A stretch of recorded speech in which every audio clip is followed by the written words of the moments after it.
All right, I believe we are good and we are live again. Hello, everybody. My name is Katie Koslich. I am the Illinois Outreach Coordinator for Pheasants Forever and Quail Forever.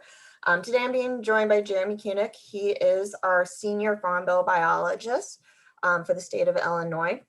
And Jeremy's going to be talking, we're going to have a little bit of a discussion day. It's going to be a little different than the past. We're going to have it more of a discussion style where we're going to be talking about a new initiative in Southern Illinois called, or in all of Illinois, called Fence Rows for Wildlife. Just a few housekeeping tips before we get started. This is live. We are recording this, so we are going to post this onto our Facebook page afterwards, along with the Illinois Pheasants Forever and Quail Forever YouTube page. If you do have any questions during this, we do encourage you to post them in the comment section. We will try to answer them. If we can answer it during the program, we will. If not, we will come back afterwards. But I am going to go ahead and I'm going to let Jeremy kind of kick it off and describe what this initiative is and the benefits that it can have for landowners. All right, thanks, Katie. Thank you all for joining us today. Again, my name is Jeremy Kunick. I'm the Senior Farm Bill Biologist based out of Mount Vernon. We're going to go over this Fence Rows for Wildlife initiative. It's something that I'm really excited about. I grew up, my dad and grandpa and friends, we all hunting fence rows. We grew up hunting rabbits and quail, and they all grew up when they were kids hunting strictly fence rows for quail.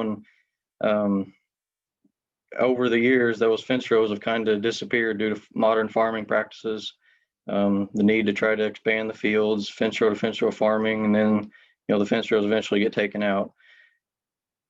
We have a lot of habitat work that we do, a lot of initiatives, the pollinator, the quail buffers, things like that. And while those are really good, there's a lot of variability between landowners and how those get managed.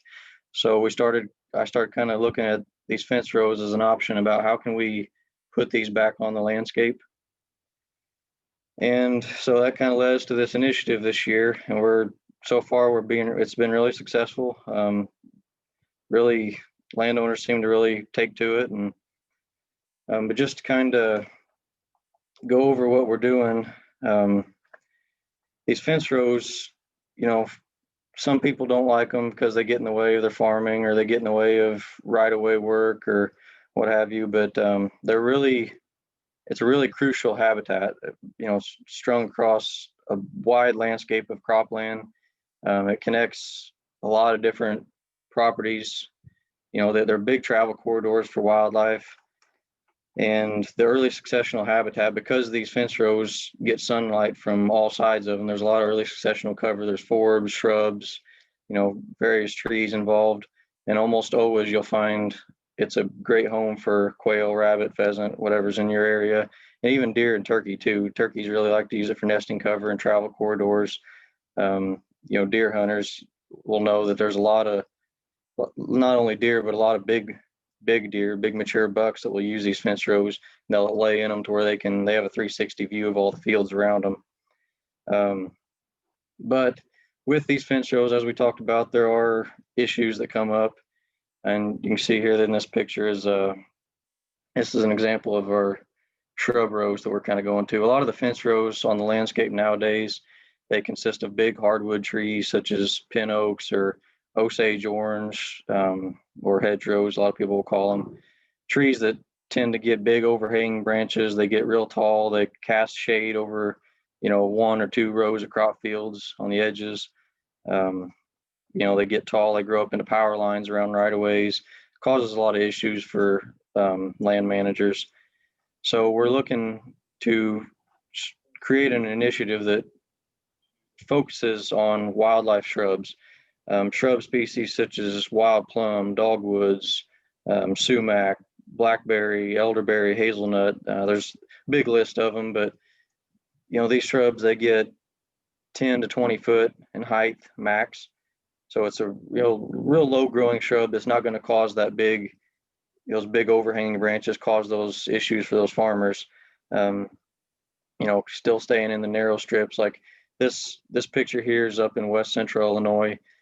This is a lot of wildlife. There's a few bigger hardwood trees, which you can see they stand out quite a bit from the shrubs, but the shrubs themselves are they're dense, they're thicket forming, which is great, kind of acts as a woody edge or, covey headquarters type area for quail. It's the cover that, quail, pheasant, rabbit, they all need it in the wintertime. It gives them protection, gives them those corridors to move about fields without being seen by every hawk or coyote or whatever it may be. But yeah, they're 10 to 20 foot high, thicket forming. They all have some sort of fruit on them. So that's, especially for the birds and turkeys, that's a big one, is for fall and winter, their woody cover, being able to have access to those fruits. The stuff like plum, persimmon, dogwood, smooth sumac, everybody's probably seen, looks like a little cluster of grapes that, all the wildlife really hit those about this time of year and through the winter. But the big thing being with these shrubs in agricultural landscapes is that there's still room for this out there on cropland. These fence rows not only provide wildlife habitat, they help reduce nutrient loss in fields. They help reduce wind erosion, soil erosion. They help filter water, so it adds to your water quality that's draining out.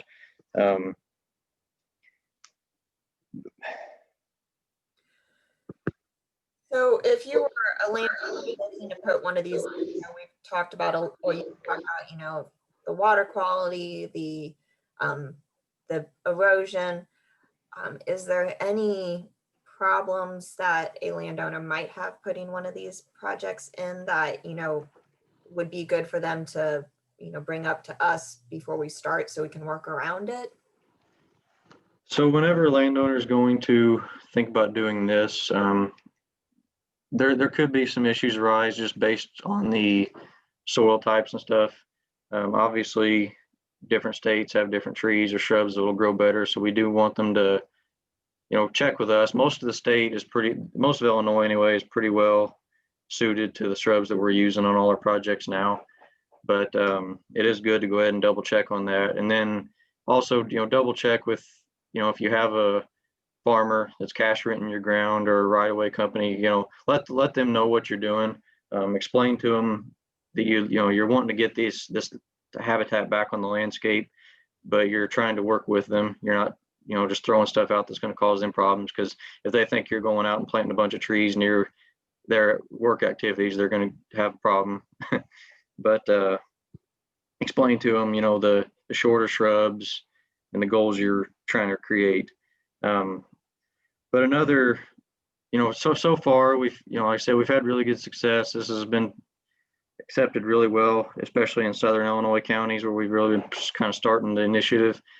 But we've been using it in situations to help surround CRP fields with warm season grasses, to create corridors across fields. And, here's a picture of a project that's going in. All these fields around in between these red lines are all CRP, pollinators, quail buffers. And then you can see he has some existing fence rows around edges of the property over in here and along this edge over here. But we want to give there is a lot of quail since he's put the CRP in here, but we want to give those quail access to use the whole property. We don't want to isolate them down in the middle here to where predators know that's where they're going to be in the wintertime, because that's the only available edge cover. So we've created, there is power lines along this road out here and stuff, but due to using the low growing shrubs, it's never going to be an issue for the right-of-way company. Same thing with this north end. There's a farmer over here, but it's not going to be an issue because we're not using the big trees. It's causing a lot of big branches and stuff. But connecting all these fence rows will give us, give not only the birds that are on this property access to the whole property, it'll give birds that might be on the neighboring properties access, so they can disperse in and out as needed during the breeding season, or if they lose cover over on their side, they can move into here. But then other options, the shrubs seem to be the most liked in the uplands, but we're also doing stuff. This initiative is going to cover things like bottomland hardwood corridors. So, some of your bottomlands that flood and stuff, you're probably going to have hardwood trees that are more adapted to those areas. But especially for NWS WTF projects, big turkey hunters, bottomland hardwood corridors. That's great for turkeys. We're doing some of these projects are going to be a mix of shrub and trees where the farming and the right of ways aren't an issue. You'll see up north, and especially northern Illinois and upper plains areas, you'll see some of your fence rows might be all conifers, so cedars or pines. That's an option. And then another aspect that this initiatives we're looking to cover is renovation of existing fence rows. So in this picture, you see some of these existing areas. I've been on this property and I know, some of these have large trees that are casting shade over, out competing other trees that would be more beneficial. We don't want those trees getting so big that they're choking out foxtail and some of the low growing vegetation. So when we're looking at renovation on these fence rows, we can make these a lot better by thinning those canopies, getting some of that brushier cover, briars and things to come back in. If there's an issue with autumn olive or bush honeysuckle, we're looking at aerial spraying or prescribed burning or some sort of, herbicide work to get rid of those invasives, benefit that habitat. Edge feathering along the edges of these fence rows, hinging some trees out into that edge or dropping some trees. We can also look at, you putting field borders along the edges of these fence rows. If, in a CRP situation, or even if it's not CRP, we have, options available to help landowners get that in there. So lots of ways to really beef up the habitat in these fence rows. It doesn't just have to be a barren tree line that, eventually people find a reason to take it out. Can you just edge feathering a little bit better? Because that's sometimes something that seems to be a little confusion of what exactly it is. And a lot of people think they have edge feathering on their property, which is, critical for if you want quail on your property, especially, but they probably really sometimes don't. So can you kind of explain what exactly an edge feathering is? Yeah, so edge feathering, it can be taken different ways depending on who you're talking to. Sometimes edge feathering means a person will come out, or a landowner, they'll come out, they'll hinge trees over the edge into some grassy edges and stuff, or edges of crop fields. They'll knock some trees down, let that brush, let new brush and new growth come in around those trees. We don't want that hard edge going from crop field to large trees. We want a mixture of trees, shrubby growth. We want briars to, kind of a soft edge leading out into that crop field, or a feathered edge. And there's a variety of ways that we can create that, but we don't want those hard edges. Like I said, you don't want a quail coming in if he's running from predators, or if he's looking for cover for the winter.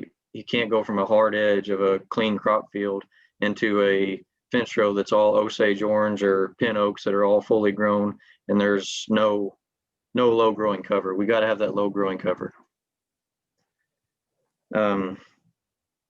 But this is like I said, this is taking off really well. We've already got, just in the last couple of months, we've got 25 new fence row commitments to be established. Those total over 6,000 yards in length.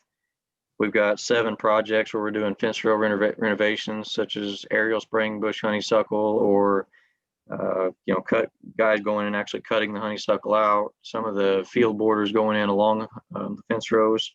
We got 4,000 yards total of that. So just in the last couple of months, we've got over 10,000 yards of improved fence rows, new and renovated, just in Southern Illinois.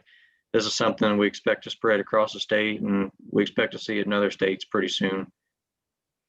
So, and we do have some funding available. We're continuing to work to sustain that funding, but you can reach out to your local Farm Bill biologist for help with that. So if you were a landowner and you thought that this was a project that would be beneficial on your property, can you kind of walk us through the process of, as a landowner, that you would go through to get a project like this installed on your property? What would be the first step? Yep. So the best thing, look up, if you know of your Farm Bill biologist in your area, give them a call. If you don't, go onto our website or contact one of us, or we can put you in contact with the right person. We all have designated counties we work in, but we're not restricted to those counties, so we can go into the areas that don't have a Farm Bill biologist on hand and help you with that. We will come out, look at your site, talk through some of your goals and options, and look through, see what habitat you got, what practice or practices will make the most impact on a project like this. It may just be that your fence rows need a renovation. They may need some invasives taken out, or a little edge feathering, or canopy thinning. But some, in this case here, and like in this photo, we need new fence rows to really enhance this property. So our biologist staff can tell you that and walk you through that, and walk you through the steps for establishment, and funding options, and maybe put you in touch with a chapter to work with. But really, it's really got to start with the biologist if you want to do it right. And all our guys are educated, and we have trained staff, so they know what to do, and that we can really get this going forward. And then once you're going, it's not just like we get you going and then leave you hanging. We'll continue to walk through this with you. We'll continue to come back out, monitor your field with you, do some species ID, or see if there's any follow-up work that needs done. Awesome.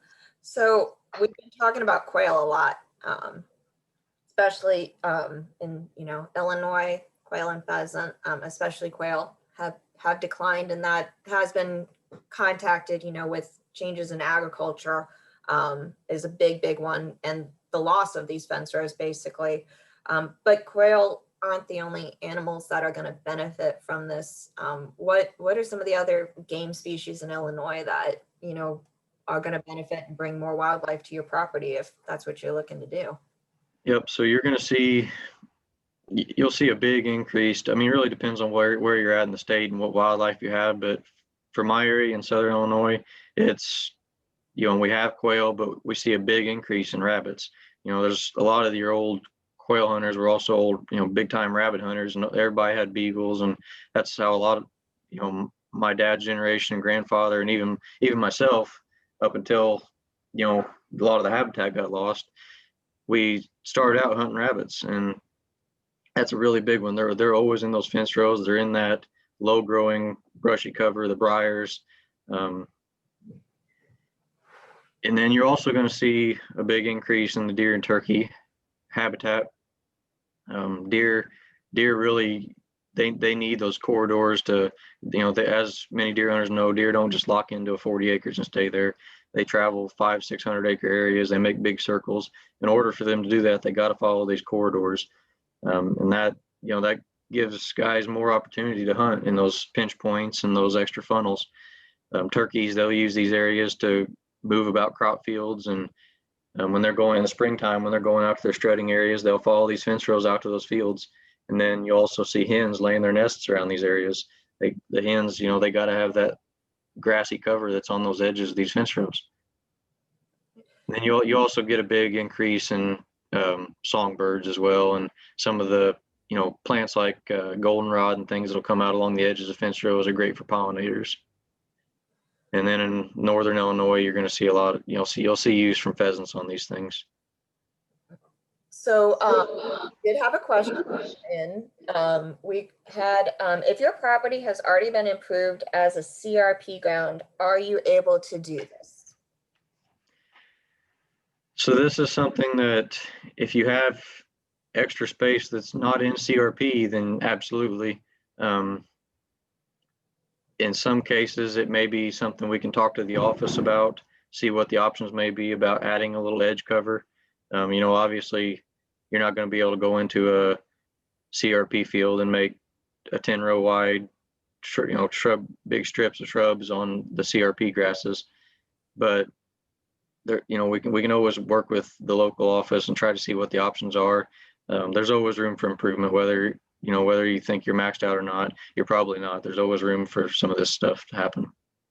And a lot of times, sometimes people think where they should put a fence row might not always be the best place to put a fence row. Yeah, and I've had some of these where this one here is on the edge of CRP, but there's a little gap between the CRP field and the road that we can put this on. We're only going, a lot of them we're standardizing 5 rows wide for our projects, just to try to make it in that 30 to 50 foot wide range. In this case, we're only, because it's the CRP field edge, we're only going to go about 2 rows wide. So while that may only come out to 15 feet or 20 feet when these shrubs are mature, it's still an extra woody corridor that wasn't there, that it'll definitely help that wildlife move about those fields. And then another instance that we've been using these is, you hear a lot from in the deer hunting world about guys using Egyptian weed or switchgrass or something like that to make visual screens. We don't want to see guys putting out big screens of switchgrass, or some of the things like miscanthus and that. We don't recommend that. These shrubs, because they're fairly fast growing, they're dense growing, so they can kind of form a wall. So we can go 3 to 5 rows wide on these shrubs along the edges of these roads, and that creates that visual block. It gives your wildlife a corridor, but it also creates that visual block if you're trying to hide food plots or feeding areas that deer are really using. We'd rather see you go with native shrubs and stuff like that versus something very aggressive like switchgrass or miscanthus. Yeah, especially that switchgrass that can get real thick and make it real hard for baby quail and baby pheasants to move. Yeah, they can only walk along the edge of that stuff. They can't walk through it, so it kind of defeats the purpose and they get exposed. So we did have a follow-up question to the CRP. We asked, what if it is a CSP? Is that one of those that best bet is to contact the closest biologist, have them take a look, because it's going to be individual project basis? Yeah, CSP and equip both, depending on the biologist. Some biologists work more directly with those programs and others are more involved with CRP. So I can't say directly, but we can definitely get you to the right avenue if we don't work directly with that.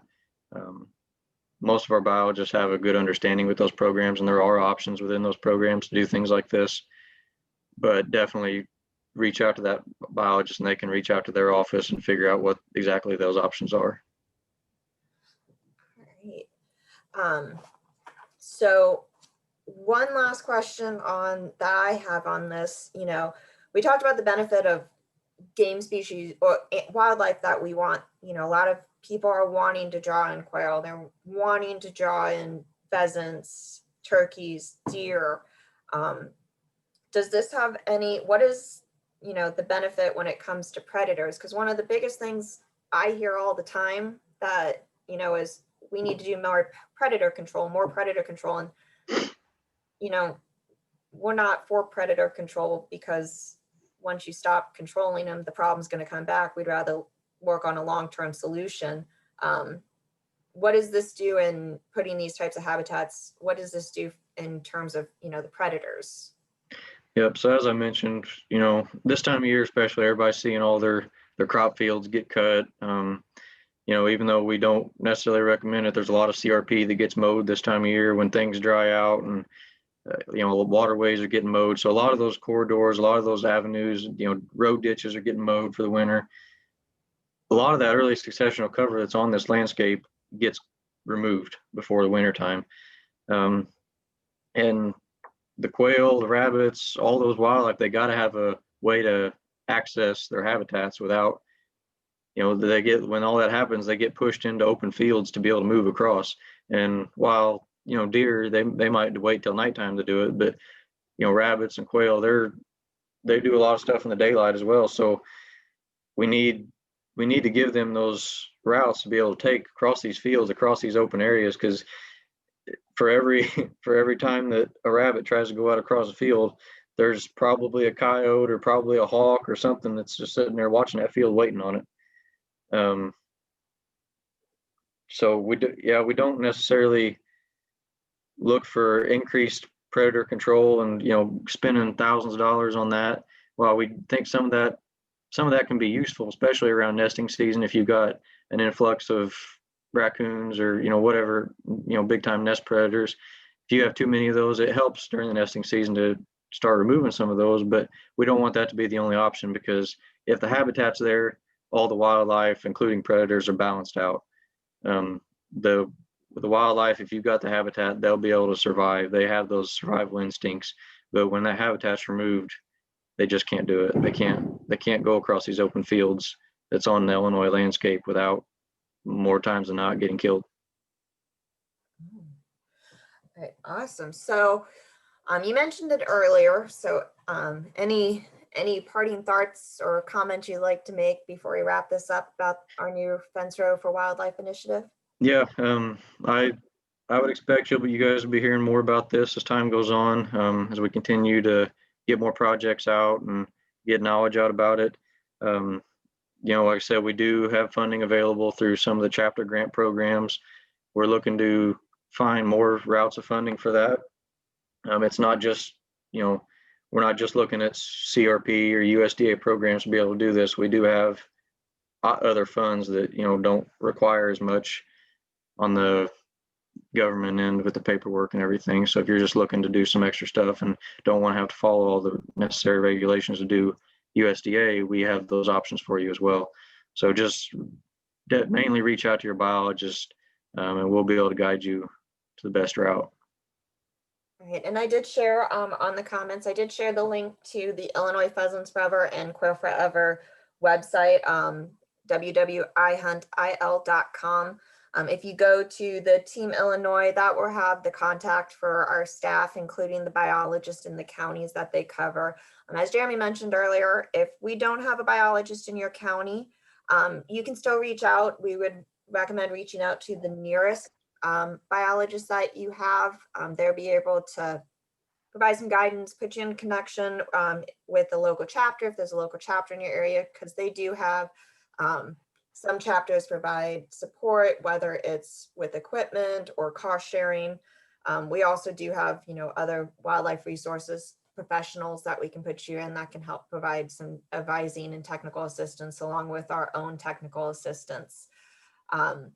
So Jeremy, thank you so much for coming on and talking about this. It's really going back to the good old days of, hunting and, the way it was before the changes in agriculture. So programs like this will definitely help to get more wildlife and more quail and pheasant on the ground. And thank you everybody for joining us. We are going to be sharing, we are going to reschedule. We did have one of our lunch series have to be canceled due to internet issues. We are going to be rescheduling that. We will share that new date for our fall invasives program later this week once we get that scheduled. But we hope you enjoyed these. We will be doing these again in the future. And as always, thank you for all that everybody does for conservation.